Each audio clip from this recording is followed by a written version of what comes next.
स्मरणं गोविन्द जानकीकान्तस्मरणं जय जय जय बोल सद्गुरु महाराज की जय। बोलो नारायण जय जय विठ्ठला, बोलो नारायण जय जय, बोलो नारायण जय जय विठ्ठला, बोलो नारायण जय जय लक्ष्मी नारायण रंग रंग विठ्ठला, लक्ष्मी नारायण रंग विठ्ठला, लक्ष्मी नारायण रंग रंग विठ्ठला, लक्ष्मी नारायण रंग रंग विठ्ठला, गोविंद विठ्ठला गोपाल विठ्ठला, गोविंद विठ्ठला गोविंद विठ्ठला गोपाल विठ्ठला, गोविंद विठ्ठला गोपाल विठ्ठला, श्रीरंग विठ्ठला पांडुरंग विठ्ठला, श्रीरंग विठ्ठला पांडुरंग विठ्ठला, श्रीरंग विठ्ठला बोलो नारायण जय जय विठ्ठला, बोलो नारायण जय जय विठ्ठला, लक्ष्मी नारायण रंग रंग विठ्ठला, लक्ष्मी नारायण रंग रंग विठ्ठला, गोविंद विठ्ठला गोपाल विठ्ठला, गोविंद विठ्ठला गोविंद विठ्ठला गोपाल विठ्ठला, गोविंद विठ्ठला गोपाल विठ्ठला, श्रीरंग विठ्ठला पांडुरंग विठ्ठला, श्रीरंग विठ्ठला पांडुरंग विठ्ठला, बोलो नारायण जय जय विठ्ठला, बोलो नारायण जय जय विठ्ठला, जय जय विठ्ठला, जय जय विठ्ठला, जय जय जय विठ्ठला, जय जय जय विठ्ठला, जय जय विठ्ठला, जय जय विठ्ठला, जय जय विठ्ठला, जय जय विठ्ठला, विठ्ठला, बोलो नारायण जय जय विठ्ठला, बोलो नारायण जय जय विठ्ठला। गोपिका जीवनस्मरणं जानकीकान्तस्मरणं नमः पार्वतीपतये हर जय बोल सद्गुरु महाराज की। नमो नमः सद्गुरुभ्यः सद्गुरुभ्यो नमो नमः, नमो नमः सद्गुरुभ्यः सद्गुरुभ्यो नमो नमः। ज्ञानवैराग्यसम्पूर्णान् हरिभक्तिपरायणान् पूर्वाचार्याणहं वन्दे सम्प्रदायप्रवर्तकान्, भगवन्नाम साम्राज्यलक्ष्मी सर्वस्वविग्रहं श्रीमद्गोहेन्द्रयोगीन्द्रदेशिकेन्द्रमुपास्महे। हरे रामेति कृष्णेति नाम संकीर्तनं सदा लोकक्षेमाय कुर्वन्तं प्रेमिकं सद्गुरुं भजे।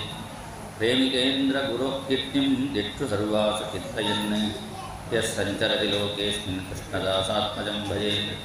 नामकीर्तनमात्रेण सुप्रसन्नं कृपानिधिं, भक्तकोलाहलं वन्दे भक्ताभीष्टफलप्रदम्। जन्माद्यस्य यतोऽन्वयादितरतश्चाक्षेष्वभिज्ञस्वराट्, तेने ब्रह्महृदाय आदिकवये मुह्यन्ति यत्सूरयः। तेजो वारिमृदां यथा विनिमयो यत्र त्रिसर्गो मृषा, धाम्ना स्वेन सदा निरस्तकुहकं सत्यं परं धीमहि। योगीन्द्राय नमस्तस्मै साय ब्रह्मरूपिणे, संसारसर्पदष्टं यो विष्णुरातमहंसत्। नारायणं नमस्कृत्य नरं चैव नरोत्तमं, देवीं सरस्वतीं व्यासं ततो जयं लीलयेत्। कृष्णाय वासुदेवाय देवकीनन्दनाय च नन्दगोपकुमाराय गोविन्दाय नमो नमः। नामसङ्कीर्तनं यस्य सर्वपापप्रणाशनं, प्रणामो दुःखशमनः तं नमामि हरिं परं। स्मृते सकलकल्याणभाजनं यत्र जायते, पुरुषस्तमजं नित्यं व्रजामि शरणं हरिं। भूतैर्महद्भिर्ययिमा पुरो विभुः निर्माय शेते रामोषु पूरुषः भुङ्क्ते गुणान् षोडश षोडशात्मकः सोलङ्कृशिष्ट भगवान् वचांसि मे हयग्रीव हयग्रीव हयग्रीवेति यो वदेत् तस्य निस्तरते वाणी जह्नुकन्या प्रवाहवत् योऽन्तः प्रविश्य मम वाचमिमां प्रसुप्तां सञ्जीवयत्यखिलशक्तिधरस्वधाम्ना अन्यांश्च हस्तचरणश्रवणत्वगामि प्राणान् नमो भगवते पुरुषाय तुभ्यं इन्दुकुन्दतुषाराभा भक्तचित्तामवर्तिनी वाणी मे रसनारङ्गे करोतु नटनं सदा प्रेमप्रदानैकविचक्षणाभ्याम् अनन्यभक्तेरभिवन्दिताभ्यां मदीयचित्तासनशोभिताभ्यां नमो नमः प्रेमपादुकाभ्यां गोपिका जीवनस्मरणं जय बोल सद्गुरु महाराज की जय। जन्माद्यस्य यतोऽन्वयात् श्रीमद्भागवतம் வியாசர் எழுதின பிரம்மசூத்திரத்துக்கு வியாக்கியானம்னு பேர். அதில் பிரம்மசூத்திரம்னா என்னென்னு சொல்கிறேன். பிரம்மம்னா வேதம், அந்த வேதத்தை சுருக்கமாக சொல்கிறதுக்காக பிரம்மசூத்திரம்னு எழுதினா. அதுக்கு அத்வைதபரமாக ஆதிசங்கரரும், துவைதபரமாக மத்வாச்சாரியரும், விசிஷ்டாத்வைதபரமாக ராமானுஜாச்சாரியரும் வியாக்கியானம் பண்ணினா. இதெல்லாம் இப்போ நான் ஒன்று சொல்கிறேன், ஒரு கிரந்தம் பண்ணுறேன்னா என்னுடைய கருத்து என்னங்கிறது அதில் தெரியணும். நீங்கள் வெவ்வேறு விதமாக சொல்லலாம். அதனால் வியாசர் பார்த்தா தானே ஒரு வியாக்கியானம் பண்ணலாம்னு அந்த பிரம்மசூத்திரத்துக்கு வியாசர் பண்ணின வியாக்கியானம் தான் இந்த பாகவதம் அப்படின்னு வியாசரே சொல்கிறார் கருட புராணத்தில். அர்த்தோயம் பிரம்மசூத்ரானா அப்படின்னு சொல்கிறார். அதுக்கு என்ன ப்ரூஃப்னா, அந்த பிரம்மசூத்திரத்தில் முதல்ல அதாதோ பிரம்ம ஜிக்ஞாசா ஜென்மாத்யஸ்ய யதா, அதில் ரெண்டாவது சூத்திரம் ஜென்மாத்யஸ்ய யதான்னு பேர். அதை வச்சுட்டு இதில் ஆரம்பிக்கிறார். ஜென்மாத்யஸ்ய யதா, கடவுள் இருக்காரா இல்லையான்னு நிறைய பேர் கேட்குறாரு. நேராக பார்த்துருக்கோமான்னா நேராக யாரும் பார்க்கல, அதனால இல்லைன்னு சொல்லிட முடியாது.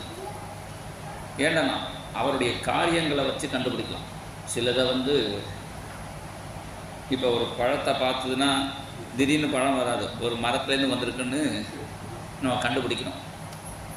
பூமியில் எதை போட்டாலும் மக்கி போகிறதோனோ, ஆனால் விதையை போட்டால் மக்காமல் திருப்பி முளைச்சி வருது, அதுவே பகவானுடைய காரியம்தான்.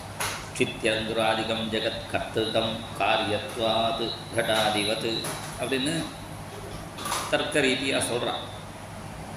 அப்போ கடவுள் இருக்காருன்னு எல்லாருக்குமே தெரியும். கடவுள் இல்லைன்னு சொல்கிறவனுக்கு நன்னாவே தெரியும். அதனால தான் நம்மளை விட அவன் நன்னா பிரார்த்தனை பண்ணிட்டு வரான். அதனால தான் ஒரு குடும்பம் 60 வருஷமாக கடவுள் இல்லைன்னு சொல்லிகிட்டே இருக்கா. ஆனால் அவாத்து மாமியை கூட மாற்ற முடியல. அவாத்து மாமி கோவில் கோவிலாக சுற்றிட்டு இருக்கா. அப்போ என்னடான்னா அது அவாளுக்கு அனுபவத்திலே தெரியும். நம்ம ஒன்று நினச்சோம்னா அதே மாதிரி எல்லாமே நடக்கிறது இல்லை. ஏண்டான்னா நம்ம நினச்சி எப்போ நடக்கலையோ நமக்கு மேலே ஒருத்தர் பிளான் போட்டுருக்காருன்னு தெரியாது. சில சமயம் நம்ம போடுற பிளான் நடக்கிறதுனா அவர் போட்ட பிளானையே நம்மளும் போட்டுருக்கோம். பகவான் போட்ட பிளானையே நம்ம போட்டதுனால நடக்கிறதே தவிர நம்ம போட்ட பிளான்லாம் அப்படியே நடக்கிறதுன்னா அப்போ நம்மளே பகவானாக ஆகிடலாம். ஏன் பகவான் போட்ட பிளான் நடக்கிறதுன்னா அவர் எதுவுமே ஆசைப்படுறது இல்லைங்கிறார். நம்ம ஆசையை விட்டுட்டோம்னா பகவானாக ஆகிடலாம்னு சொல்கிறது பாகவம். விவஞ்சதி யதா காமான் மானவோ மனசிச்சிதான்னு தர்கேவ புண்டரீகாட்சா பகவத்வாய கல்பதே. ஆசையை விடணும்னு நினைக்கிறதே அது ஒரு ஆசை. அதனால் அப்படி குழந்தைகள் மாதிரி இருக்கான் பகவான் அப்படிங்கிறா. ஜன்மாத்யஸ்ய யதோன்வயாதிதரதா, இந்த உலகத்தை படைத்து காத்து அதை அழிக்கிறது. எதுக்கு அழிக்கணும்னா அழிக்கிறதே ஒரு நல்லதுக்கு தான். ஏன்னா அழிக்கிறதுங்கிறது அடிக்கிறது தானே, அடித்து அழிக்கிறது தானே. ஒரு குழந்தை ரொம்ப விளையாடிகிட்டே இருக்க தூங்கவே வரமாட்டேங்கிறது. அம்மா என்ன பண்ணுறா, படாமல் ஒரு 4 சாத்து சாத்துறான். உடனே அழுதுனே அம்மா மடியில் படத்துக்கு தூங்கிடும். அப்போ அடிக்கிறது எதுக்குடான்னா அது அனுகிரகம் பண்ணுறதுக்கு தான். அது மாதிரி அந்த பகவான் இந்த உலகத்தை படைச்சி காப்பாற்று எல்லாம் பண்ணிட்டுருக்கா. பிரம்மா தான் படைக்கிறான்னு சொல்கிறாளேன்னா, அந்த பிரம்மா படைச்சா கூட அவருக்கு புத்தியை கொடுக்கறது பகவான் தான். யோ பிரம்மாணம் விததாதி பூர்வம். சில பேர் சொல்கிறா, என்ன கம்ப்யூட்டர் காலத்தில் பகவான் கடவுள்லாம் சொல்லிட்டு இருக்கேன், நாங்களாம் என்னமோ பண்ணிட்டு இருக்கோங்கிறான். அதெல்லாம் சரி, நீ என்ன பண்ணினாலும் உன் புத்தினால தான் பண்ணுறேன். புத்தி எதனால ஒர்க் பண்ணுறது? ஏண்டனா புத்தி ஒர்க் பண்ணுறதா உள்ளுக்குள்ள அந்த சைதன்யம் பகவானுக்கு தான் ஒர்க் பண்ணும். செத்தவனுக்கு புத்தி ஒர்க் பண்ணுமா? அதனால் நீ என்ன தான் பண்ணினாலும் அந்த உனக்கு அந்த புத்தியை கொடுக்குறாரே அவர் தான் அந்த பகவான். யோவை வேதாம்ச்ச பிரகினோதி தஸ்மே தமுகதேவம் ஆத்மபுத்தி பிரகாசம் மோட்சருவை சரணமகம் பிரபத்யே. இந்த பிரம்மாவுக்கும் இந்த படைக்கிற ஞானத்தை பகவான் கொடுக்குறார். ஏண்டா பிரம்மாவுக்கு பகவான் கொடுத்ததுனால பிரதான கர்த்தா பகவான் தான். இப்போ யாருக்கு தாஜ்மஹாலை யார் கட்டினா? தாஜ்மஹால் வேண்டாம், இது ஒரு ராமசேது பாலத்தை யார் கட்டினான்னு கேட்டான்னா ராமர் கட்டினா தான் சொல்கிறான். ஆனால் பல குரங்குகள் தான் கட்டினது, கொத்தனார் கட்டினான்னு சொல்கிறது இல்லை. கொத்தனார் கட்டினா கூட பிரதான காரணம் யார்? அது மாதிரி பிரம்மா சிருஷ்டி பண்ணினா கூட அவரை வச்சுன்னு பகவான் நடத்துகிறான்னு அர்த்தம். இந்த உலகத்தை படைத்தாலும் இது ஒரு தோற்றமாக இருக்குது. இது நியந்திரணம்னா அது எப்பொழுதுமாக அது இல்லைன்னு அர்த்தம். தேஜோவாரி மிருதாமியசா, ஒரு காணல் நீர் மாதிரி தோற்றம். காணல் நீர்னா நம்ம பஸ்ஸில் போகும்பொழுது வெயில் அப்படியே ஆவி பறக்கும். அது ரோட்டில் கொஞ்சம் தூரத்தை பார்த்தா தண்ணி ஓடுற மாதிரி தெரியும், கிட்டக்க பார்த்தா தெரியாது. அது மாதிரி இந்த உலகம் ஒரு தோற்றமாக தான் இருக்குது. அதனால் தேஜோவாரி மிருதாம் யசா வினிமயோ, இல்லது தோற்றமாக இருந்தால் கூட அது சத்தியம் பகவான் சில சமயம் சத்தியமாக இருக்குன்னா, சத்தியமாக இருந்தால் கூட சத்தியஸ்வரூபமான பகவான் இருக்கிறதுனால தோற்றமாக இருக்கு. ஏண்டா அது தோற்றம் அப்படிங்கிறது என்னன்னா எப்போதுமே அது இல்லை. உலகம் எப்போ இல்லைன்னா, நம்ம தூங்கும்போது உலகம் இருக்கோ? தூங்கி போயிட்டோம்னா நமக்கே உலகம் இல்லை. நம்ம நினச்சிருக்கோம் எவ்வளோ பெரிய உலகத்தில் நான் இப்போ ஒரு ஆள் அப்படின்னு நினச்சிட்டு இருக்கோம். நான் வேதம் அப்படி சொல்லலை, உலகமே ஒன்றை தான் இருக்குது. நீ தூங்கிட்டேன்னா உலகமே இல்லை, முழிச்சுண்டா தான் உலகம். இப்போ உலகத்தை யாரை படைக்கிறான்? நம்ம முழிச்சுண்டா தான் உலகமே. அதனால் எத்திர திசர்கோ மிருஷா தாம்னாஸ்வேன சதா நிதஸ்த குஹகம் சத்தியம் பரம் சீமஹி. அதனால் இந்த உலகத்தெல்லாம் படைச்சி காத்து ரட்சிக்கக்கூடிய அந்த பரமாத்மாவை நம்ம தியானம் பண்ணுவோம். இது முதல் ஸ்லோகத்தில் பிரார்த்தனை பண்ணிக்கிறார். ரெண்டாவது ஸ்லோகத்தில் பாகவதத்தில் என்ன சொல்லியிருக்குங்கிறார். அனுபந்த சதுஷ்டயம் அப்படின்னு ஒரு சாஸ்திர கிரந்தம்னு எழுதினோம்னா என்னென்னலாம் அதில் இருக்குன்னு சொல்லணும். இப்போ இது விஷயம், பிரயோஜனம், பலன், சம்பந்தம், இது 4 விஷயத்துக்கு அனுபந்த சதுஷ்டயம் பேர். இப்போ பாகவதம்னு சொல்கிறீங்களே, அதில் என்ன இருக்குது, என்ன விஷயம்னா தர்ம புரோச்சித கைதவா, அதிகாரி, விஷயம், பிரயோஜனம், இப்படி 4 விஷயம். அதிகாரி முதல்ல யாருடான்னா, பாகவத்தை யார் படிக்கணும்னா நிர்மத்சராணாம் சதாம்.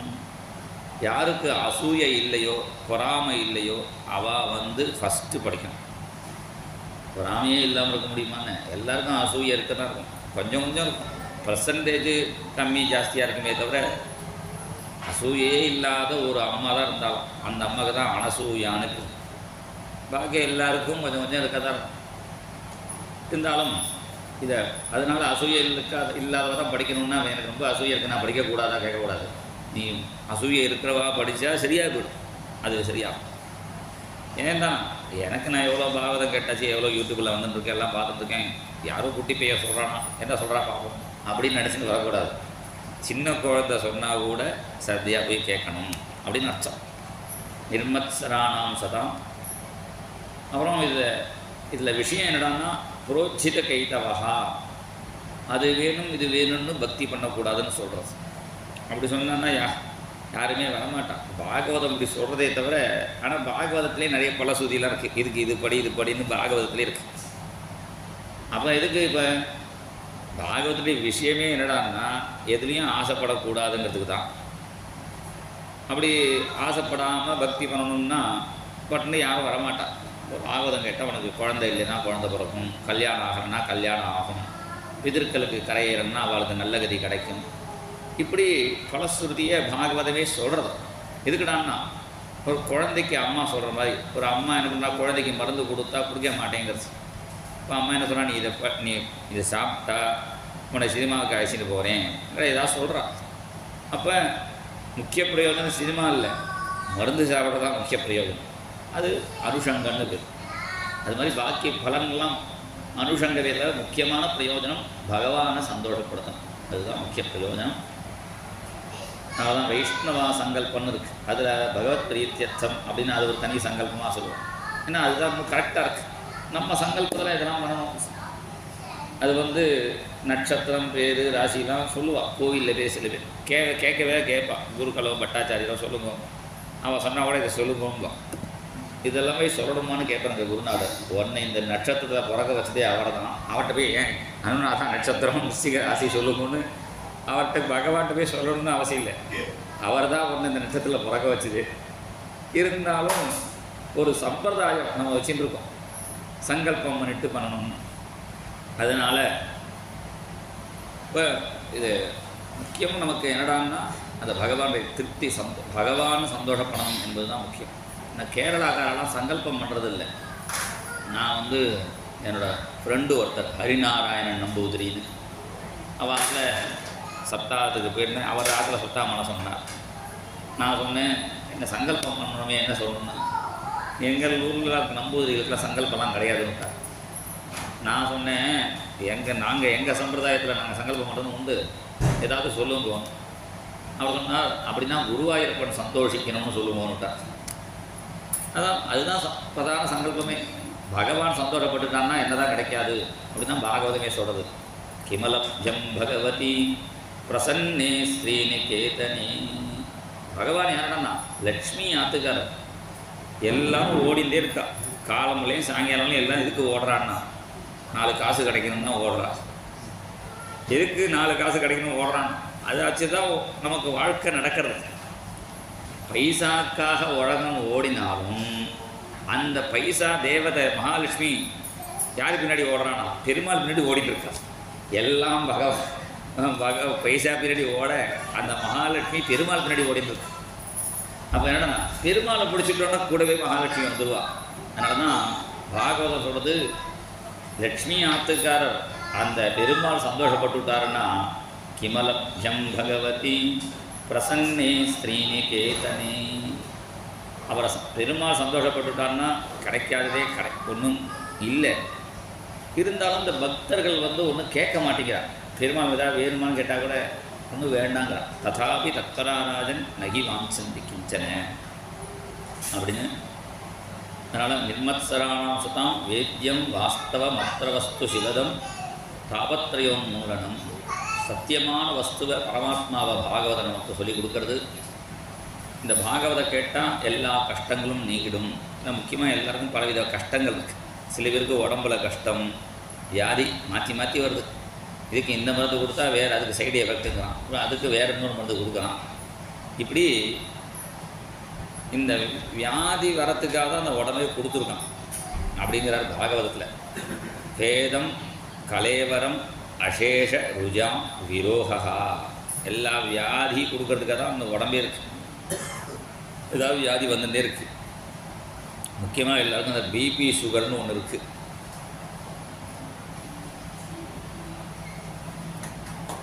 பிபி சுகர் இருக்குன்னா ஒருத்தர் என்ன கேட்டால் பிபி சுகர்லாம் இருக்கான்னு. இல்லைன்னு.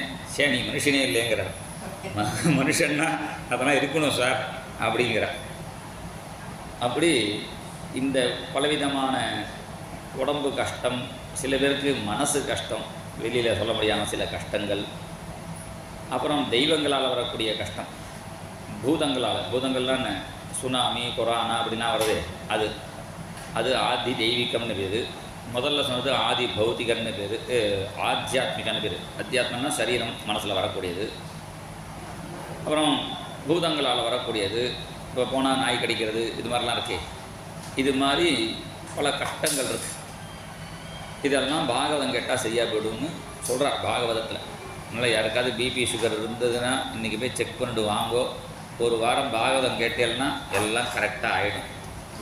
ஒருவேளை கரெக்டாக ஆகலைன்னா சரியாக கேட்கலன்னு அர்த்தம்.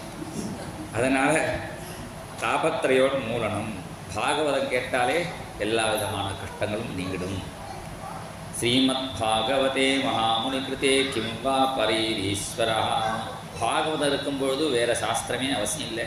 ஏன்னா பாகவதம் தான் பகவானையே கொடுக்குறது. பகவான் கிடைத்தானா பாக்கி எல்லாம் தானே வந்துடும்.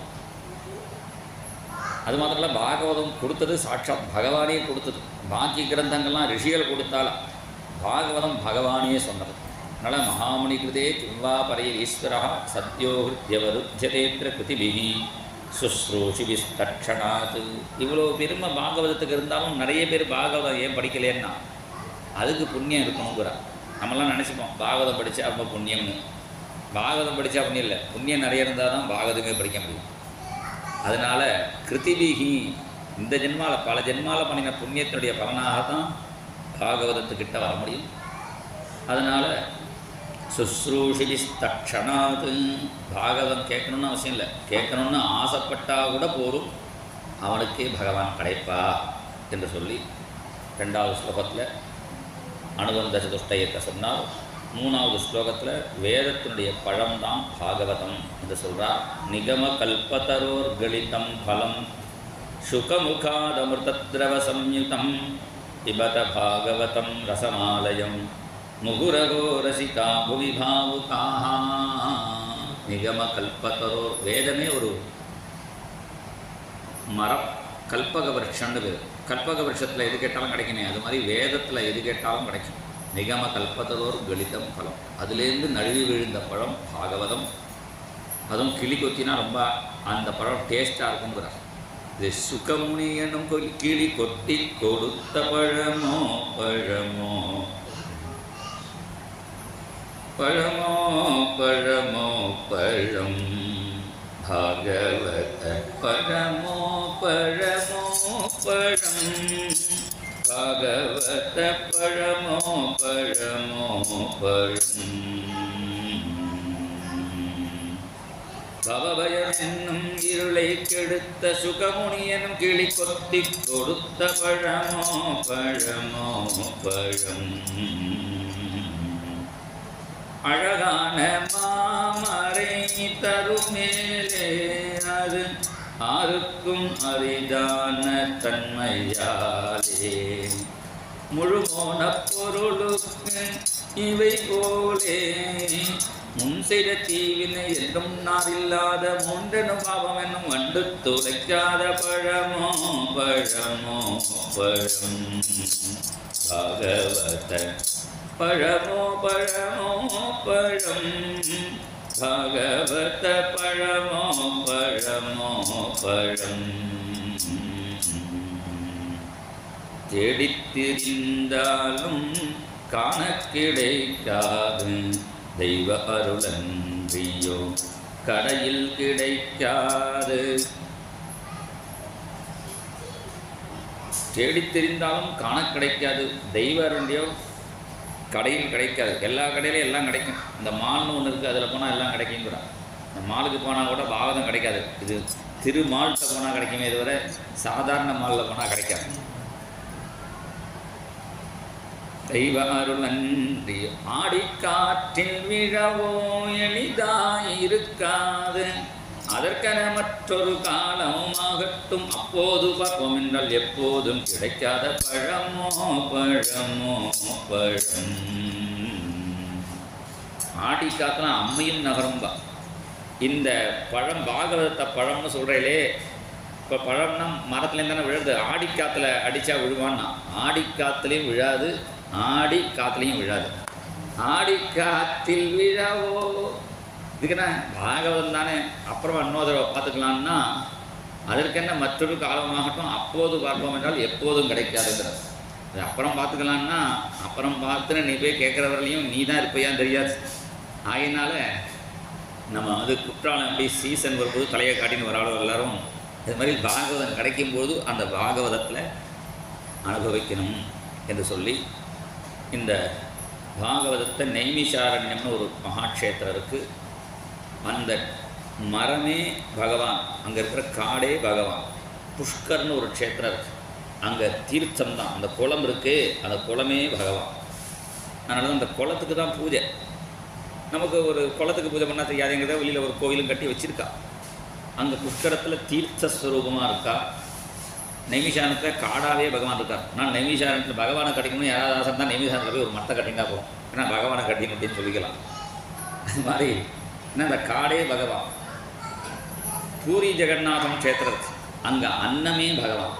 அந்த அன்ன பிரம்மன்னு பகவான் இருக்கு. அது ஒரு சண்டாளன் கொடுத்தா கூட அதை வாங்கி சாப்பிடணும். அதை நம்ம பிதிருக்களுக்கு போட்டால் பிதிருக்களுக்கு திருப்திங்கிறார். குக்குரன்கிறார். நாய் சாப்பிட்டு நாய் வாயிலேருந்து விழுந்தால் கூட அதை எடுத்து சாப்பிட்லாங்கிறார். அந்த அளவுக்கு அந்த ஜெகநாத பிரசாதத்துக்கு அவ்வளோ பெருமை சொல்லப்படுறது. அதனால் அங்கே மகாலட்சுமியே அன்னம் பிரம்மமாக இருக்கா. மகாலட்சுமி தேவியே மகாலட்சுமியே சமைக்கிறாங்க. ஒரு பெரிய தீட்சிதர், அவர் ரொம்ப அனுஷ்டானமாக இருக்கிறவர். அந்த தீட்சிதர் என்ன பண்ணினால் வெளியிலெல்லாம் சாப்பிட மாட்டார், சுயம்பாகம். ஜெகநாதன் பகவான்கிறாலே வரலாம் சாதாரணமாக தான் இருக்கே. சாதாரண தெய்வங்கள் நேர்த்தியம் பண்ணுற பகவானுக்கு போய் நம்ம சாதாரண மனுஷியாக சாப்பாடாக சாப்பிடுவாரா? ஏதோ நம்ம திருப்திக்கே தான் ஏதோ பண்ணுறா அப்படி சொல்லிவிட்டு அது அவ்வளோ ஆச்சாரமாக இருக்காதுன்னு அவர் என்ன பண்ணிட்டார், அந்த தீட்சிதர் அந்த ஜெகநாத பிரசாதத்தை சாப்பிடலை. திடீர்னு என்னாச்சு, அவர் குடும்பத்தோடு வந்திருந்தார், அவர் சிஷியாரோடு வந்திருந்தார். எல்லாருக்கும் உடம்பு கண்ணாப்புன்னா வலிக்கிறது. உடம்பு கண்ணு பார்வை கூட தெரியாமல் போயிடுச்சு. அந்தளவுக்கு ரொம்ப உடம்புல கஷ்டம். அவர் நினைக்கிறார், ஏதாவது பாவம் பண்ணினாதானே கஷ்டங்கள்லாம் வரும்பா. நான் ஒரு பாவம் பண்ணலையே, பகவான் சொன்ன பிரகாரம் அனுஷ்டானம் கண்டு ஒரு தீட்சிதராக இருந்துட்டுருக்கேன், எனக்கு ஏன் அப்படி கஷ்டம் அப்படின்னு அவருக்கு ரொம்ப வருத்தப்படுறார். இது இங்கே எதுவும் அபச்சாரம் பண்ணியிருக்கோம் போல இருக்குது, பெருமாள்கிட்டே போய் கேட்போன்னு பெருமாளை போய் பார்க்கலான்னு வரா. அங்கே அப்படின்னு அப்பயும் ஒன்றும் புரியல. ராத்திரி படுத்துன்னு விட்டா. காலங்காத்தால் சொப்பனம். அந்த சொப்பனத்தில் பார்த்தா ஜெகநாதருக்கு நைவேத்தியம் பண்ணுறா. அந்த அங்கே அடுக்கலையில் மகாலட்சுமியே சமைக்கிறான் சூக்ஷ்ம ரூபத்தில். அதுதான் அதுக்கு நல்ல டேஸ்ட்டாக இருக்கும். மகாலட்சுமியே சமைக்கிறாங்க. நைவேத்தியம் பண்ணும்பொழுது ஜெகநாதரே எடுத்து சாப்பிட்றான். தான் சாப்பிட்டுட்டு பாக்கி இருக்கிறத வாயிலிருந்து கொஞ்சம் அவருக்கு பாக்கி இருக்கிறத அந்த பிரசாதத்தில் அவரே போடுறார். நம்மளும் பண்ணுவோம். நைவேத்தியம் பண்ணிட்டு அந்த தீர்த்தத்துலேருந்து பாத்தியாருக்கெல்லாம் கொடுக்குறோமே, அந்த தீர்த்தத்துலேருந்து மறுபடியும் நைவேத்தியம் பண்ணுறதுக்கு ஒரு சொட்டு ஜலத்தை எடுத்து அந்த விசேஷத்தா பாத ஜலாபிஷிக்தம் நைவேத்தியம் அன்னம்னு சொல்கிறோம். அப்போ தான் அது பகவானுடைய பிரசாதம் நம்ம ஏற்றுக்கிறோம். இங்கே ஜெகநாத க்ஷேத்திரத்தில் பகவானே சாப்பிட்டுட்டு அவரே கொஞ்சம் எடுத்து அதில் பிரசாதத்தை போடுறான். ஆஹா, இது பகவான் டைரெக்டாக சாப்பிட்றார், மகாலட்சுமியே சமைக்கிறா. உடனே நம்ம பிரசாதத்தை அவமரியாதை பண்ணிட்டோமே, இதான் காரணம் போல இருக்குன்னு சொப்னத்தில் பார்க்குறார். உடனே பகவான் பிரசாதத்தை, உனக்கு உடம்பெல்லாம் சரியாகணும்னா இந்த பிரசாதத்தை நீயும் சாப்பிடணும்னு தான் சாப்பிட்டு பாக்கி இருக்கிறத அவர் கையில் கொடுக்குறார். வாங்கினார். கண்ணை முடிச்சுருந்தா சொப்னம் கலைஞ்சி விட்டு கையில் பிரசாதம் இருக்கு. சொப்னம் இல்லை. இதெல்லாம் அனுபவம். சில சொப்னங்கள்லாம் அனுபவம். உடனே அவர் அவதாரம் விட்டு அந்த பிரசாதத்தை தானும் சாப்பிட்டா. அங்கே கூட வந்தாலும் கொடுத்தார். அப்புறம் உடம்பு சரியாயிடுச்சு அப்படின்னு ஜெகநாத க்ஷேத்திர மகாத்மியம் ஸ்கந்த புராணத்தில் சொல்கிறார். இப்படி அங்கே அன்ன பிரம்மமாக பகவான் இருக்கார். இப்படி பகவான் பல ரூபத்தில் இருக்கார். அந்த விசேஷம் இங்கே நைமிஷாரண்யத்தில் பகவான் காடு ரூபமாகவே இருக்கார். க்ஷேத்ரேஸ்மின் வைஷ்ணவே வயம், இது பாகவதத்துலேயும் சொல்கிறார். தபஸ் பண்ணுறதுக்கு நல்ல இடம் வேணும்னு ரிஷிகள் கேட்கும்பொழுது பிரம்மா சக்கரத்தை உருட்டி விட்டால் சக்கரம் விழுந்த இடம் தான் நேமினா சக்கரம். சக்கரம் விழுந்த இடம் நைமிஷம்னு பேர். இன்றைக்கி அந்த சக்கர தீர்த்தம்னு அங்கே ஒரு தீர்த்தம் இருக்குது. அங்கே பகவான் அங்கே அங்கே சக்கரம் நின்ன இடம் நைமிஷாரண்யம் அப்படிங்கிறார். அந்த இடத்துல ஒரு ஸ்கந்த புராணத்தில் ஒரு வாயு புராணம் நினைக்கிறேன், ஏதன் மனோமயம் சக்கரம் அப்படின்னு ஒரு வார்த்தை இருக்குது. சக்கரம்னா என்னடானா சுற்றிகிட்டே இருக்கும். எது சுற்றுறதுன்னா சக்கரம் சுற்றுறதோ இல்லையோ நம்ம மனசு தான் சுற்றிகிட்டே இருக்கு. இப்போ கதையில் உட்காந்துருக்கும்போதே சரி பேர் ஆற்றுக்கு போயிட்டு வந்துடுவா, நடுவில் எங்கே சுற்றிட்டு வருவா. இப்படி உடம்பு உட்காந்த கூட மனசு சுற்றும். இப்போ சுத்தரக்கூடிய சக்கரம் நிற்கிற இடம்னா இந்த மனசாகிய சக்கரம் எங்கே நிற்கிறதுன்னா கொஞ்சம் பாகவதத்தில் வந்தால் தான் கொஞ்சம் நிற்கும். ரொம்ப ஓடிலே இருக்கிற சக்கரம் ஓரளவாவது நிற்கிற இடம் இந்த பாகவதம். இப்போ நைமிஷாரண்யத்தில் பாகவதம் நடக்கிறதுங்கிறத விட பாகவதம் எங்கே நடக்கிறதோ அதுதான் நைமிஷாரண்யம். அதனால் அந்த நைமிஷாரண்ய க்ஷேத்திரத்தில் சௌனகாதி மகரிஷிகள் யாகம் பண்ணுறார்கள். காலம்பரம் பண்ணுவா, சாயங்காலம் பண்ணுவா, மத்தியான டயத்தில் யாகம் பண்ணுறவா தூங்கக்கூடாது. தூங்காமல் இருக்கணுங்கிறதுக்காக அங்கே ரோமகர்ஷணருங்கிற கதை சொல்லிட்டு இருக்கா. அந்த காலத்தில் தூங்காமல் இருக்கிறதுக்கு கதை கேட்டால், இப்போ எல்லோரும் இடம் நான் தூக்கம் வரலைன்னா கதைக்கே வந்துடுறான். அதனால் யாருக்காவது தூக்கம் வரலைன்னா சாயங்காலம் ஒரு 6 மணிக்கு அவங்க வந்துவிட்டேன்னா நல்லா தூக்கம் வரும். ஏன் கதை கேட்டால் தூக்கம் வருதுன்னா அதில் விசேஷம் இருக்குது. மனசு எப்போ நிம்மதியாக இருக்குமோ அப்போ தான் தூக்கம் வரும். ஏன் கதை கேட்கும்போது தூக்கம் வருதுன்னா இங்கே வந்தால் நிம்மதி கிடச்சிடும். அதனால தான் சில பேர் தூங்குறா. தூங்கினாலும் பிரயோஜனம், தூங்காமல் இருந்தாலும் பிரயோஜனம். அந்த கதை சொல்லக்கூடிய ரோமகர்ஷனருக்கு பலராமர் மோட்சத்தை கொடுத்துட்டார். இப்போ அடுத்த கதை சொல்கிறதுக்கு ஆள் இல்லை. அப்போ அவருடைய பையன் உக்ரஸ்ரவஸ்னு பேர், அவரை ஏற்பாடு பண்ணினார் பலராமர். அவர் பாக்கி கதையெல்லாம் சொல்லிட்டு இருக்கார் புராணங்களை. அப்போ சௌனகாதி ரிஷிகள் சொன்னால் வரப்போகிற யுகம் கலியுகம். கலியுக ஜனங்களுக்கு எல்லா சாஸ்திரத்தையும் படித்து அதனுடைய சாரத்தை, சாஸ்திரம் படிக்கிறது முக்கியம் இல்லை, அதனுடைய சாரம் என்னன்னு தெரிஞ்சுக்கணும். இது சாரம் தெரிஞ்சுக்கலன்னு என்னடான்னு அர்த்தம்னா, ராமாயண மகாபாரதம் படிச்சுட்டு என்னடான்னா இந்த ராவணன் துரியோதனா அயோக்கியத்தனை மணினா சௌக்கியமாக இருந்தான், இந்த ராமரும் தர்மபுத்திரம் ரொம்ப நேர்மையாக இருந்தால் காட்டில் போய் கஷ்டப்பட்டா அதனால் அயோக்கியத்தனை மரணம் அப்படின்னு நினச்சிக்கக்கூடாது. அதனால தான் நம்ம சாஸ்திரத்தை டைரெக்டாக படிக்கக்கூடாது, குரு மூலமாக படிக்கணும்னு சொல்லியிருக்கு. குரு இல்லாமல் படித்தோம்னா விபரீதத்தை எடுத்துட்டுருவோம். ஒரு டீச்சர் என்ன பண்ணினா கல் சாப்பிட்டா எவ்வளோ கஷ்டம் தெரியணுங்கிறதுக்காக ஒரு கிளாஸில் கல்லையும் ஒரு கிளாஸில் தண்ணியும் வச்சுட்டு ஒரு புழு எடுத்து தண்ணி கிளாஸில் போட்டால் அது துடிச்சுட்டு அப்படியே இருக்குது, மிதந்துருக்கு. அதே புழு எடுத்து கல் உள்ள கிளாஸில் போட்டால் அது செத்து போயிடுச்சு. பசங்களை பார்த்து கேட்டால் புரிஞ்சுட்டேலாம் நீங்கள். ஒரு பையன் சொன்னான், டீச்சர் நான் புரிஞ்சுனுட்டேன். என்னடா புரிஞ்சுட்டேன்? டெய்லி கல் குடித்தா வயத்தில் இருக்கிற புழுலாம் செத்து போய்டும், ரொம்ப நல்லது அப்படின்னு விட்டான். இது புழு மாதிரி நீ செத்து போயிடுவேன்னு சொல்கிறதுக்காக கிளாஸ் நடத்த போக அவன் விபரீதமாக புரிஞ்சுட்டான். அதனால் நம்மளாக புரிஞ்சுட்டோன்னா இப்படி மாதிரி தப்பாக புரிஞ்சுட்டோம். அதனால தான் எதையுமே குரு மூலமாக கேட்கணும் அப்படின்னு நம்ம சம்பிரதாயம். அப்போ விஷயம் என்னடான்னா, ராமரும் தர்மபுத்திரும் நேர்மையாக இருந்து காட்டில் போய் கஷ்டப்பட்டா துரியோதனும் ராவணனும் அயோக்கியத்தில் பண்ணி சௌக்கியமாக இருந்தான் அப்படின்னு புரிஞ்சுக்கிறதுக்கு இல்லை ராமாயணம் பாரதம். விஷயம் என்னன்னா, ராவணனும் துரியோதனும் சௌக்கியமாக இருக்கிற மாதிரி ஏசி ரூமில் படுத்துட்டா கூட ஒரு நாளைக்கு கூட நிம்மதியாக தூங்கலை. ராமரும் தர்மபுத்திரும் காட்டில் போனால் கூட நிம்மதியாக தூங்கினான். நிம்மதியாக தூங்கணும். தூக்கம் வந்தாலே சொர்க்கம், தூக்கம் வரலைன்னா நரகம். ஆனால் யாருக்காவது தூக்கம் வரலைன்னா, தூக்கம் வராமல் எடுத்து வச்சுக்க ரொம்ப நாளாக அப்புறம் பைத்தியம் பிடிக்கிற ஸ்டேஜுக்கு போய்டும். அதான் அது மாதிரி இருக்கிறவர்களுக்கெல்லாம் தூக்கம் மாதிரி தான் ஜாஸ்தி கொடுப்பான். அப்போ ஒரு வாரம் 10 நாளாக தூக்கம் வரலையே வச்சுக்கோ, டாக்டரை பார்த்து தூக்கம் மருந்து மாத்திரை வாங்கினது தூங்கணும். அப்படியும் தூக்கம் வரலைன்னா இந்த மாதிரி பாகவதத்துக்கு வந்துடணும். வந்துட்டேன்னா என்ன, ஒரு டாக்டருக்கே இடத்துல தூக்கம் வராமல் போய் அவரே பாகவதத்துக்கு வந்துட்டார். அதனால் விஷயம் என்னடான்னா அந்த பகவத் குணானுபவம் முக்கியம். அதனால் இவர்கள் சௌனகாதி ரிஷிகள் வரப்போகிற கலியுக ஜனங்களுக்கு சகல சாஸ்திரங்களுடைய சாரத்தை சொல்லணும் என்று கேட்க, சகல சாரத்தை எடுத்து நான் சொல்ல வேண்டிய அவசியம் இல்லை, எல்லா சாஸ்திரங்களுடைய சாரமாகவே ஒரு புராணம் இருக்குது, அதை சொல்கிறேன்னு ஏன்னா கடைசியில் பாகவதம் வந்ததுனால 18வது புராணமாக எல்லாத்துடைய சாரமும் இதிலேயே வந்துச்சு. சர்வ வேத இதிகாசானாம் சாரம் சாரம் சமுத்ருதம். அதனால் பாகவத்தை ஆரம்பிக்கிறார் சூத பௌராணிகர். ஆரம்பிக்கும் பொழுதே தன் குருவை தியானம் பண்ண ஆரம்பிக்கிறார். எம் பிரவ்ரஜந்தம் அமுபேதமபேத கிருத்தியம் வைபாயனோ விரக காத்தர ஆஜுபாவ புத்ரேதி தன்மயதயா தரவோ வினேதுகும் தம் சர்வபூத ஹிருதயம் முனிமானதோஸ்மி யஸ்வானுபாவமகில ஸ்ருதி சாரமேகம் அத்யாத்மதீபமதிதி தீர்ஷதாம் தமுந்தம் சம்சாரிணாம் கருணயாக புராணகுஹ்யம் தம் வியாசசூனுமுபயாமி குரும் முனீனாம்.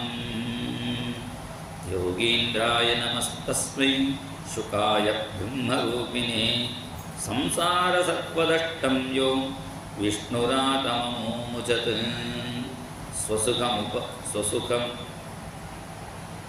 இந்த பாகவதத்தில் பல இடங்களில் சுகாச்சாரியரை நமஸ்காரம் பண்ணார். स्वसुख निवृतचेताः तद्विदस्तन्यभावोऽपि अजितरुचिरलीला दृष्टसारस्तदीयं यतनुदकृपया यस्तत्त्वदीपं पुराणं तमखिलवृजिनग्नं व्याससूनुं नतोऽस्मि. முதல்ல குருவை தியானம் பண்ண ஆரம்பிக்கணும். எதாவது பண்ணினாலும் அப்போ தான் அது ஒழுங்காக நடக்கும். திருவடியிலேருந்து திருமுடி பரியந்தம் குருவை தியானம் பண்ணிட்டு ஆரம்பித்தாதான் காரியம் நல்லபடியாக நடக்கும். ஆபாத மௌலி பரியந்தம் குருணாம் ஆக்கிருதிம் ஸ்மரே தேன விக்னா மனசியந்தி சித்தியந்தி ச மனோரதாக என்று இந்த குருவை தியானம் பண்ணணும். நேற்றுக்கு குரு பூர்ணிமான்னு எல்லாரும் அவ குருவை நமஸ்காரம் பண்ணணும். தெய்வம் இல்லைன்னு சொல்கிறான் பாருங்க, அவன் கூட குரு இல்லைன்னு சொல்ல மாட்டான். ஏன்னா தெய்வம் இல்லைன்னு சொல்லி கொடுத்துக்கு அவனுக்கும் ஒரு குரு வேணும். அதனால் குரு பூர்ணிமா நாஸ்திகரும் கொண்டாடணும். இப்போ இந்த ராமநவமி கோகுலாஷ்டமிலாம் தெய்வம் இல்லைன்னு சொல்லலாம் கொண்டாட மாட்டான். ஏன்னா அவன் தான் தெய்வமே இல்லைன்றானே. ஆனால் குரு இல்லைன்னு சொல்ல முடியாது அவனுக்கு. அதனால் குரு பூர்ணிமா குரு பக்திங்கிறது எல்லாருக்கும் அவசியம். அந்த குரு சரணத்தை தியானம். சீதல சரணம் கோமல சரணம் சீதல சரணம் கோமல சரணம் மஞ்சுள சரணம் மம குரு சரணம் மஞ்சுள சரணம் மம குரு சரணம் அத்புத சரணமனுக்ரக சரணம் அத்புத சரணமனுக்ரக சரணம் சத்குரு சரணம் சதா பஜாம்யகம் சத்குரு சரணம் சதா பஜாம்யகம் சீதல சரணம் கோமல சரணம் சீதல எல்லாம் சொல்லலாம். சீதல சரணம் கோமல சரணம் அதில் வரல. இன்னொரு சாப்பிட்டலாம். சீதல சரணம் கோமல சரணம் மஞ்சுள சரணம் மம குரு சரணம் மஞ்சுள சரணம் மம குரு சரணம் அத்புத சரணமனுக்ரக சரணம் அத்புத சரணமனுக்ரக அதி அத்புத சரணமனுக்ரக சரணம் சத்குரு சரணம் சதா பஜாம்யகம் சத்குரு प्रेमदाता प्राणनाथा प्रेमदाता प्राणनाथा सद्गुरुनाथा मम गुरुनाथा सद्गुरुनाथा मम गुरुनाथा शीतल चरणं कोमल चरणं शीतल चरणं कोमल चरणं मंजुल चरणं मम गुरु चरणं मंजुल चरणं अद्भुत चरणं अनुग्रह चरणं अद्भुत चरणं सद्गुरु चरणं सदा भजाम्यहं सद्गुरु चरणं सदा भजाम्यहं. அந்த குருவை தியானம் பண்ணணும். அந்த குரு பாதுகையை சிரஸில் வச்சுக்கணும். அதான் ஸ்ரீவித்யா உபாசனையிலலாம் முதல்ல ஆரம்பிக்கும் போதே குரு பாதுகா முத்திரன்னு இப்படி பண்ணிட்டு அப்படி தான் ஆரம்பிப்போம். அந்த குரு பாதுகைக்கு குருவை விட இன்னும் பவர் ஜாஸ்தி. அதுதான் பாதுகை. அதான் ராமரே பாதுகையை கொடுத்தார் பரதனுக்குன்னா குருவாக இருந்து உபதேசம் பண்ணி கொடுக்குறார். ஏன்னா சாதாரண தெய்வங்களுக்கு கூட பாதுகை கிடையாது. தெய்வத்திலே தத்தாத்திரேயருக்கு தான் பாதுகை. ஏடனா தத்தாத்திரேயர் குரு ஸ்வரூபம். ராமனும் பரதனுக்கு பாதுகை கொடுத்தது உபதேசம் பண்ணிட்டு குருவாக ஆனதுக்கு தான் கொடுக்குறார் பாதுகை. ராமராஜ்யத்தில் கூட கஷ்டம் வருதுங்கிறார். பாதுகா ராஜ்யத்தில் கஷ்டமே வரலை. அதனால் அந்த பாதுகை அவ்வளோ பெருமை. அந்த குருவை தியானம் பண்ணிட்டு ஆரம்பிக்கணும். இந்த சுகர் தான் பாகவதம் சொல்லி கொடுத்தாரே, அவருக்கு என்ன பெருமைன்னா அவருடைய அனுபவத்தையே பாகவதமாக கொடுத்துட்டார். அனுபவத்தை சொல்கிறது ரொம்ப கஷ்டம். யாராவது லட்டு சாப்பிட்டவாளை பார்த்து லட்டு எப்படி இருந்ததுன்னு கேட்டால் ஸ்வீட்டாக இருந்ததும்பா. ஸ்வீட் எப்படி இருந்தது? ரொம்ப ஸ்வீட்டாக, ரொம்ப டேஸ்ட்டாக இருந்தது. டேஸ்ட்டு எப்படி இருந்தது, ஸ்வீட்டு எப்படி இருந்துன்னு கேட்டால் அப்படி அபிநயம் பண்ணி காமிக்க முடியாது. கேட்டவன் வகையில் லட்டு போட்டால் தான் தெரியுமே தவிர சொன்னால் தான். லட்டு சாப்பிட்ட அனுபவமே சொன்னால் புரியாது, அவன் சாப்பிட்டா தான் தெரியும். சாதாரண லட்டு திங்கிற அனுபவமே சொன்னால் புரியாதுன்னா அந்த பிரம்மானுபவம் புரியுமோ? அது அனுபவிச்சா தான் தெரியும். ஆனால் அந்த சுகர் தன்னுடைய அனுபவத்தையே பாகதமாக கொடுத்துட்டான். அதனால் எஸ் சுவானுபாவம் அகில ஸ்ருதிசாரம் ஏகம் என்று. அதனால தான் மகான்களுடைய பிரவச்சனம். நம்மெல்லாம் சாதாரண பிரவச்சனம் பண்ணுறவெல்லாம் படிச்சுட்டு புத்தியிலேருந்து சொல்லுவோம். அதனால் புத்தியிலேருந்து சொன்னால் அவள் கேட்குறவனும் புத்தினால நன்னா இருக்க சொல்லிட்டு போயிடுவான். எங்கள் குருநாதன் மாதிரி இப்படிய பிரவச்சனம் கேட்டோம்னா அது அனுபவமாக இருக்கும். ஏன்னா அவள் அனுபவத்தை பிரவச்சனமாக கொடுக்குறார்கள். அப்படி தன்னுடைய அனுபவத்தையே பாகவதமாக கொடுத்த அந்த சுகருக்கு நமஸ்காரம் வந்தால், நாராயணம் நமஸ்கிருத்யன் நரம் செய்வ நரோத்தமம் தேவீம் சரஸ்வதீம் வியாசம் ததோ ஜெயமுதீரயேத். பாகவதம் வியாசர் சம்யாப்ராசம் என்று சொல்லக்கூடிய பதரிவனம், பதரிகாசிரமம் இருக்கே, அங்கே தான் இருந்தார். அதனால் அங்கே இருக்கக்கூடிய நரநாராயணால் ஸ்மரிச்சிக்கிறார். தேவி சரஸ்வதி நதி அங்கே ஓடுறது, அந்த சரஸ்வதியும் தியானம் பண்ணிக்கிறார். வியாசர் இது சொல்கிறது சூத பௌராணம் இருக்கிறதுனால வியாசரை தியானம் வந்தார். எழுதினதும் வியாசராக இருக்கிறதுனால அவருக்கு முன்னாடி பல வியாசர்கள் இருந்திருக்காரே, அந்த வியாசரை தியானம் பண்ணிக்கிறார். தத்தோ ஜெயம் உதீரயேத்து. ஜெயம்னா பாகவதம்னு பேர். ஏன் பாகவதத்துக்கு ஜெயம்னு பேருனா இதை வச்சுருந்தா சம்சாரத்தை ஜெயிச்சுடலாம். சம்சாரம்னா என்ன அர்த்தம்னா, கேரளாக்காரன் தான் கரெக்டாக சொல்கிறான். சம்சாரம்னா பேசுறதுன்னு அர்த்தம். நம்ம எதாவது தப்பாக பேசுகிறோன்னா உன் சம்சாரம் சரியில்லையம்மா, நம்ம தப்பாக ஏன்னா ஏன் சம்சாரத்தை பற்றி நீ ஏண்டா பேசுறது கேட்கக்கூடாது. இது சம்சாரிக்கிறதுனா பேசுறதுன்னு அர்த்தம். அப்போ நம்ம நிறைய பேசாமல் இருக்கிறோம்னா என்னடணும்னா, யாராவது பேச விட்டோம்னா பாகவத்தை வச்சுக்கிட்டோம்னா யாரும் பேச வர மாட்டான். அதனால் இதை வச்சுட்டு சம்சாரத்தை ஜெயிச்சுக்கலாம். சம்சாரம்னா நம்மளை மாட்டி விடுறது எதுவோ சம்சாரம். அதனால தான் இது நம்ம இதுக்கு சம்சாரம் வச்சுட்டோம். அதனால் சம்சாரத்தினால நம்ம கீழே இறங்கக்கூடாதுங்கிறதுக்காக தான் பிரார்த்தனையே இருக்குது. பத்னீம் மனோரமாம் தேகி மனோவிருத்தானுசாரிணி தாரிணீம் துர்க சம்சார சாகரஸ்ய குலோத்பவாம். என்னுடைய ஆத்துக்காரியாக இருந்தால் கூட நாங்கள் 2 பேரும் சேர்ந்து இந்த சம்சார சாகரத்தை தாண்டி போகிற மாதிரி எனக்கு அனுகூலமான ஆத்துக்காரி வேணும் அப்படின்னு பிரார்த்தனை இருக்குது. அப்படி இந்த தத்தோ ஜெயம், இந்த சம்சார சாகரத்தை தாண்டிடலாம் இந்த பாகவதத்தை வச்சுங்கிறதுனால இதுக்கு ஜெயம்னு பெயர். இதில் முக்கியமாக பகவத் பக்தியை சொல்கிறான். வாசுதேவே பகவதி பக்தி யோக பிரயோஜிதா. நம்ம பக்தி பண்ணிட்டு இருந்தாலே நமக்கு என்ன ஞானம் வைராக்கியெல்லாம் சொல்கிறாலோ எல்லாம் தானாகவே வரும். அதான் நேற்றுக்கு கதையில் கேட்டுப்போம். பக்தியை அம்மாவாகவும் ஞான வைராக்கியத்தை குழந்தைகளாகவும் சொல்கிறான். ஏன்டா ஒரு குழந்தைய ஆற்றுக்கு வேணும் விட்டா நான் வரமாட்டேன் போ அப்படிங்கும். இப்போ குழந்தை ஆற்றுக்கு வரணும்னா என்ன பண்ணணும்னா முதல்ல அவள் அம்மாவை கூப்பிடணும். அம்மாவை கூப்பிட்டா அம்மாவை பிடிச்சிட்டே குழந்தையும் ஆற்றுக்கு வந்துடும். அது மாதிரி நீ பக்தி பிடிச்சிருக்கோன்னா ஞான வைராக்கியெல்லாம் உனக்கு தானாகவே வரும். சரி, பக்தி யாருக்கிட்ட பண்ணுறது? ஏகப்பட்டதையும் இருக்குது. பிள்ளையாரில் ஆரம்பித்தா ஹனுமார் பரியந்தம் ஏகப்பட்டதையும். பிள்ளையார்லேயும் 32 பிள்ளையார், டிண்டி விநாயகர், துண்டி விநாயகர், தண்டி விநாயகர்னு அதுலேயே ஏகப்பட்டது இருக்குது. அதுலேயும் ஒவ்வொன்றையும் ஏகப்பட்டது இருக்குது. அப்படி இருந்தால் அது நீங்கள் மந்திர சாஸ்திரம்னு ஒன்று இருக்குது. அது பார்த்தீங்கன்னா பிள்ளையார்லேயே ஒரு 108 இருக்குது, ஏகப்பட்டது. இது எதை படிக்கிறதுன்னு தெரியாது.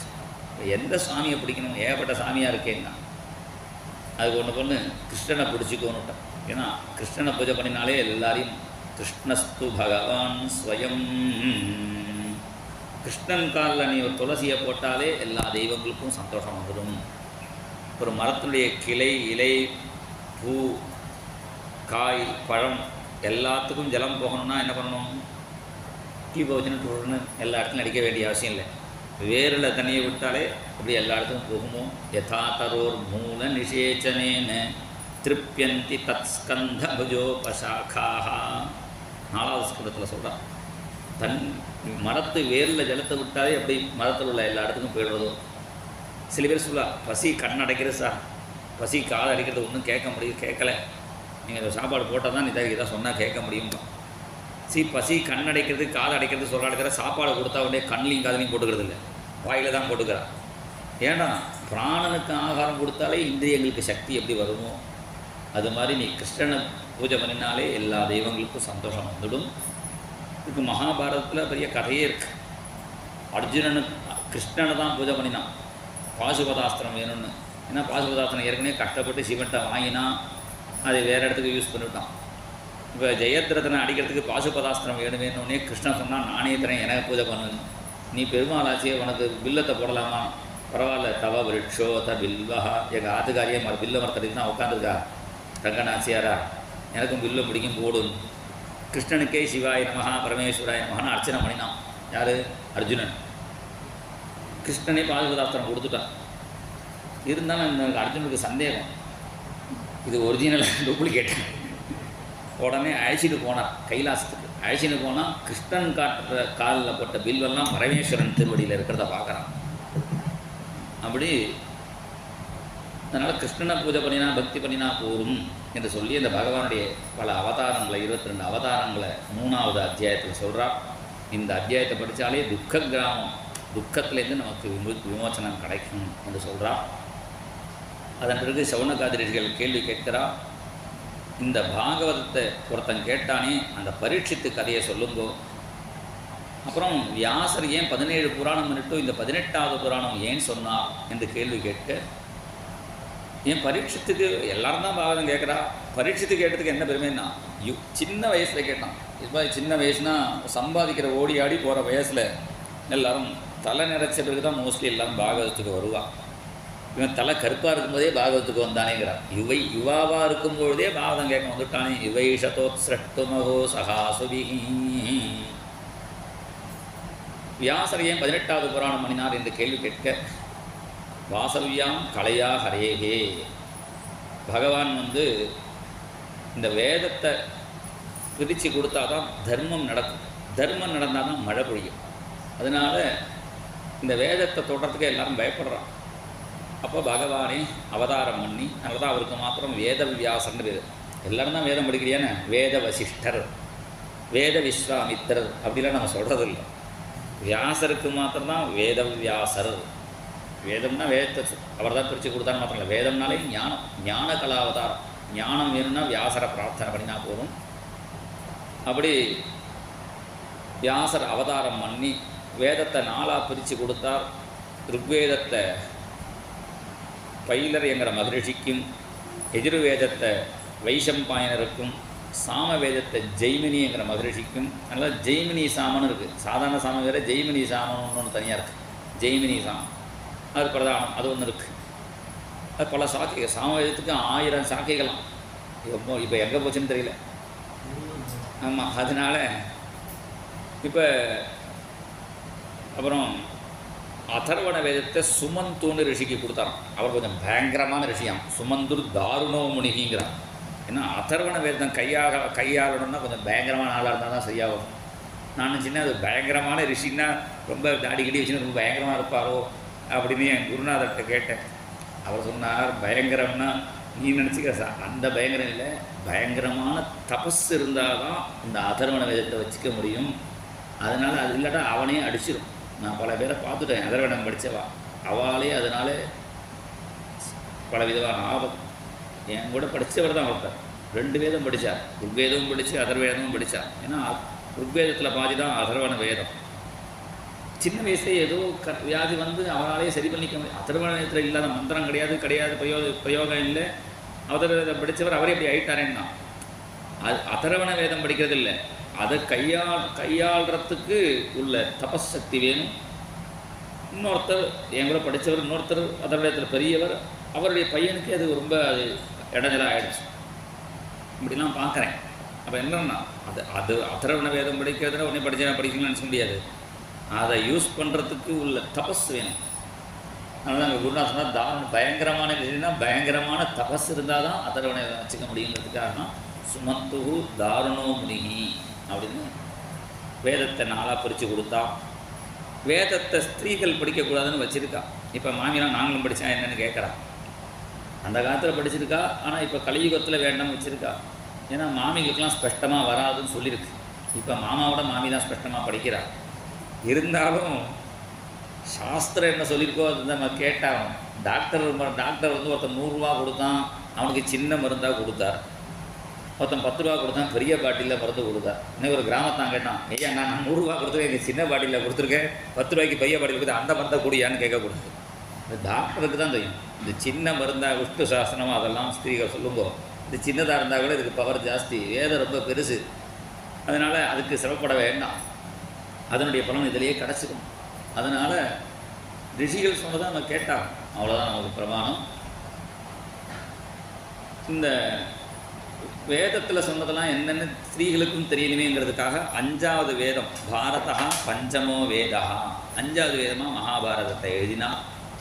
இதிகாச புராணங்கள்லாம் பழைய முன்னாடி இருந்த வியாசர்கள்லாம் பண்ணியிருக்கா, அதையெல்லாம் மறுபடியும் திருப்பி எடுத்து கொடுத்தா, அதை ரோமஹர்ஷனுக்கு கொடுத்தார் இதிகாச புராணங்களை. இது எல்லாம் பண்ணியும் வியாசருக்கு நிம்மதி இல்லை. ஒரு மனுஷனுக்கு கார் இருக்குது, பங்களா இருக்குது, எல்லாம் இருக்குது, நிம்மதி இல்லைங்கிறான். இந்த நிம்மதி வேணும் முதல்ல. இந்த வியாசருக்கு நிம்மதியே இல்லையா. நான் பண்ணின அவதாரம் சபலம்னு அவருக்கு தோணலை.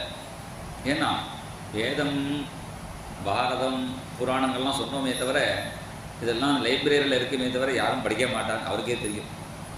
இப்போ 18 புராணம் சொல்கிறோமே தவிர 18 புராணம் என்னென்னு கேட்டால் ஒன்று நம்மளே யோசிக்கிறான்.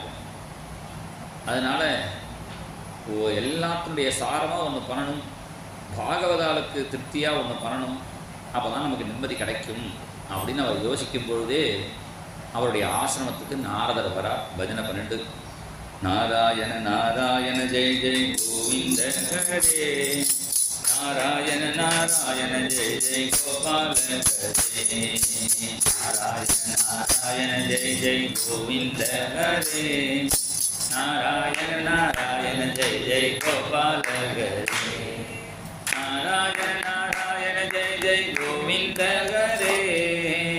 நாராயண நாராயண ஜெய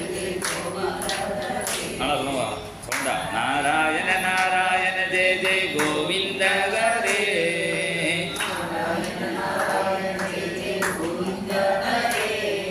நாராயண நாராயண ஜெய ஜெய் கோபால ஹரே, நாராயண நாராயண ஜெய ஜெய் கோபால ஹரே, கோவிந்த ஹரே ஜெய ஜெய் கோபால ஹரே, கோவிந்த ஹரே ஜெய ஜெய் கோபால ஹரே, கோவிந்த ஹரே ஜெய ஜெய் கோபால ஹரே, கோவிந்த ஹரே ஜெய ஜெய் கோபால ஹரே, நாராயண நாராயண ஜெய ஜெய் கோவிந்த ஹரே, நாராயண நாராயண ஜெய ஜெய் கோபால ஹரே, நாராயண நாராயண ஜெய ஜெய் கோவிந்த ஹரே, நாராயண நாராயண ஜெய கோபால